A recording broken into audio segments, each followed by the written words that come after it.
A man in Forest Ranch believes his home hardening efforts saved his house from the park fire. Action News Now reporter Sade Pullen shows us what he did to make it much more fire resistant. This house right behind me in Forest Ranch was almost caught in the crossfire of the park fire. But luckily it was spared with sprinklers and a fenceable space. Even though I got 200 feet of clearance back here, and you're supposed to have 100, fire doesn't care about the defensible space. For more than a week, the park fire has rattled the Butte and Tehama communities, with many people taking extra precautions to make sure they're safe. And John Blankish is no different. He tells me that he believes that his massive sprinkler system saved his house from the destructive flames. He even had outdoor cameras catching the flames near his property. He says that on the first day of the park fire, he noticed that the flames were in the Canyon and Cohasset area. And he says he just had to do something with his sprinklers. Then on the second day, it wrapped around and came back our way. And we're getting warnings and we're getting orders. And so we kept abreast of it that way. But I said, I'm just going to saturate this thing as much as I can.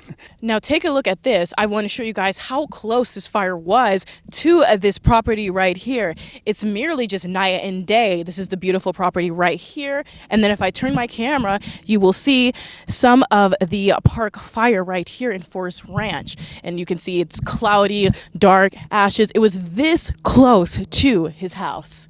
But Blankish says sprinklers were not the only thing that saved his home.